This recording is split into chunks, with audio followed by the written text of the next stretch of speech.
Hello friends, welcome to my YouTube channel. આજે આપણે બનાવીશું ટ્રેડિશનલ ગોળ ચૂરમાના લાડુ, જેને આપણે મુઠિયા તળિયા વગર બનાવીશું. અને આ જે લાડુ છે તેને તમે સંકટ ચતુર્થી પર બનાવી શકો છો. તમારા ઘરે જો કોઈ મહેમાન આવે ત્યારે તમે તેને સ્વીટ તરીકે પણ બનાવીને આપી શકો છો. તો ચાલો આપણે શરૂઆત કરીએ ટ્રેડિશનલ ગોળ ચૂરમાના લાડુ બનાવવાની. તો એના માટે મેં અત્યારે જે ઘઉંનો કકરો લોટ આવે છે, જે ભાખરી માટે આપણે યુઝ કરીએ છીએ, તે લીધો છે મેં 1.5 કપ. તો તમે નોર્મલ લોટથી પણ બનાવી શકો છો, પણ આ લોટથી આપણે લાડુ બનાવીશું તો એકદમ સરસ બનશે આપણા લાડુ. તો આપણે આ રીતે લોટ એડ કરીશું. ત્યાર પછી આપણે તેમાં 2 થી 3 ચમચી ઘી એડ કરીશું. તો આ રીતે મેં પીગારેલું ઘી જ લીધું છે, તો આપણે એ એડ કરી લઈશું. અને આ લોટમાં આપણે એકદમ સરસ રીતે મિક્સ કરી લઈશું. તો અત્યારે જે આપણે આ જે લાડુ બનાવી રહ્યા છીએ તે ગોળવાળા બનાવી રહ્યા છીએ, તો ટેસ્ટ ખૂબ જ સરસ આવશે.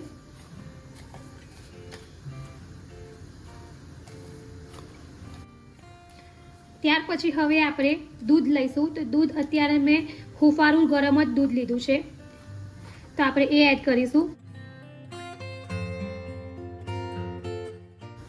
તો આ રીતે અત્યારે મેં દૂધથી લાડુ બનાવી રહી છું. તમારે જો પાણીનો ઉપયોગ કરીને બનાવવા હોય તો એ પણ બનાવી શકો છો. તો આપણે જે પાણીથી બનાવીએ છીએ તે 15 દિવસ સુધી આપણા લાડુ એવા જ રહે છે. અને આપણે દૂધથી લોટ બાંધીને બનાવીશું તો આપણા લાડુ 3 થી 4 દિવસ જ સારા રહેશે.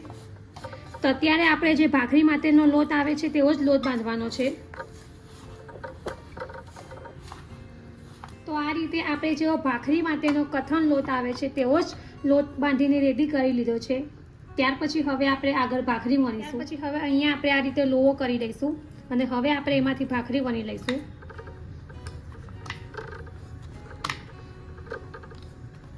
તો આ રીતે આપણે ભાખરી વણી લીધી છે. ત્યાર પછી હવે ચપ્પુથી આપણે આ રીતે કાપા કરી દઈશું. તો આ રીતે મેં ભાખરીને વચ્ચેથી ચપ્પુથી કાપા કરી લીધા છે, જેથી આપણી જે ભાખરી છે તે ફૂલશે નહીં અને વચ્ચેથી પર એકદમ પ્રોપર રીતે શેકાઈ જશે. તો હવે અહીંયા મેં જે રોટલા બનાવવા માટેની તવી આવે છે તે લીધી છે. ત્યાર પછી હવે જે ભાખરી છે એને આપણે એમાં શેકી લઈશું.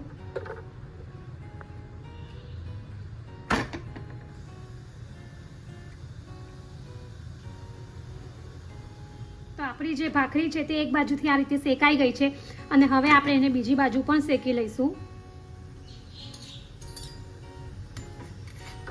તો અત્યારે આપણે ગેસની ફ્લેમ મીડિયમ જ રાખવાની છે, નહીં તો આપણી જે ભાખરી છે તે બળી જશે. તો આ રીતે આપણી જે ભાખરી છે એને આપણે બંને બાજુથી એકદમ સરસ રીતે શેકી લીધી છે. તો બીજી બધી ભાખરીને પણ આપણે આ જ રીતે શેકી લઈશું. આ રીતે આપણે બધી જ ભાખરીને શેકીને રેડી કરી લીધી છે. ત્યાર પછી હવે આપણે એને મિક્સચરમાં ક્રશ કરવાની છે. તો આ રીતે મેં અત્યારે જે નાનો બાઉલ આવે છે તે લીધો છે. આ રીતે આપણે થોડી ઠંડી થાય પછી હાથની મદદથી ચૂરો કરી લઈશું. તો આ રીતે જે ભાખરી છે એને મેં ક્રશ કરી લીધી છે. તો હવે આપણે જે ચૂરમું છે એને આ રીતે ચારી લઈશું.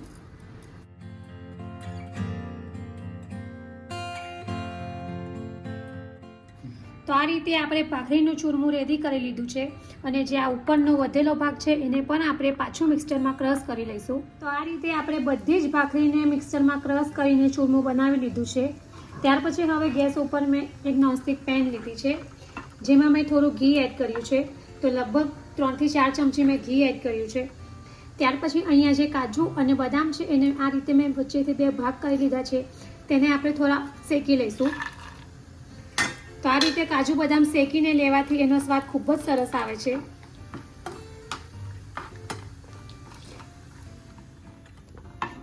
તો આ રીતે કાજુ અને બદામને મેં થોડા શેકી લીધા છે. તો હવે આપણે તેને આ જે ચૂરમું બનાવ્યું છે એમાં એડ કરીશું.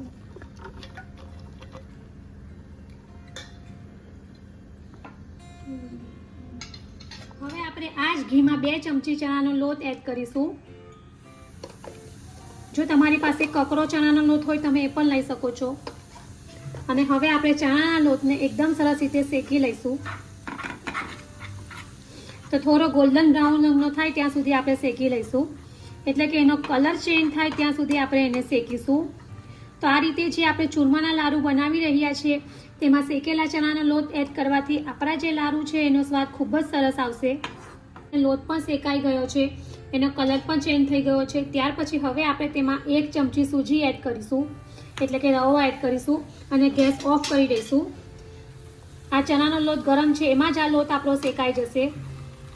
તો આ રીતે આપણે 1 મિનિટ જેવું સતત હલાવતા રહીશું, જેથી રવો છે તે ચણાના લોટમાં એકદમ સરસ રીતે શેકાઈ જશે.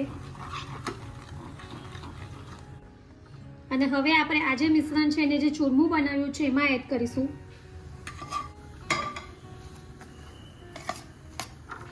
અને આ બધી વસ્તુને આપણે એકદમ સરસ રીતે મિક્સ કરી લઈશું. ત્યાર પછી હવે આપણે ગોળને મેલ્ટ કરવાનો છે. તો એના માટે મેં ગેસ ઉપર એક નોનસ્ટિક પેન લીધી છે, જેમાં 1/4 કપ આપણે ઘી એડ કરીશું. ત્યાર પછી હવે આપણે તેમાં 1/3 કપ ગોળ એડ કરીશું. ગોળને આપણે ખાલી મેલ્ટ જ કરવાનો છે. જો એ વધારે કૂક થઈ જશે તો આપણા જે લાડુ છે તે કઠણ બની જશે.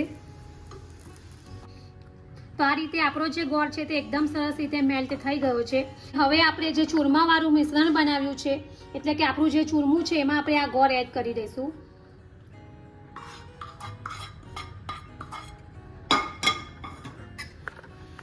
અને આ રીતે એકદમ સરસ રીતે બધું બરાબર મિક્સ કરી લઈશું. જો તમને આ સમયે ઘી ઓછું લાગતું હોય તો તમે ઉપરથી થોડું ઘી એડ કરી શકો છો.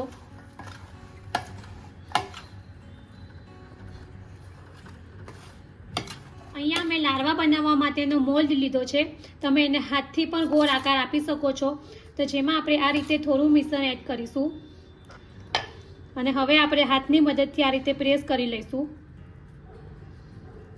અને હવે આપણે આ જે મોલ્ડ છે એને આ રીતે ડીશમાં ઊંધો કરી દઈશું.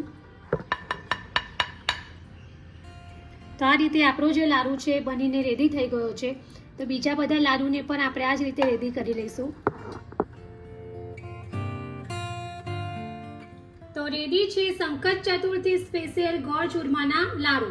તો ફ્રેન્ડ્સ, તમે લાડુ તો ઘણીવાર બનાવતા હશો, પણ જો આ રીતે તમે મુઠિયા તળ્યા વગર અને ગોળના લાડુ ક્યારેય ટ્રાય ન કર્યા હોય તો એકવાર જરૂરથી ટ્રાય કરજો. અને કમેન્ટ બોક્સમાં મને જણાવજો કે તમને મારી આ રેસીપી કેવી લાગી છે. જો તમને મારી આ ટ્રેડિશનલ ગોળ ચૂરમાના લાડુની રેસીપી પસંદ આવી હોય તો મારી ચેનલને લાઈક અને શેર જરૂરથી કરજો. અને આવી જ બીજી નવી નવી રેસીપીઓ જાણવા માટે મારી ચેનલને સબસ્ક્રાઈબ કરવાનું ભૂલતા નહીં. તો ફરી પાછા આવા જ નવા વિડીયો સાથે મળીશું. ત્યાં સુધી bye bye and thank you for watching my video.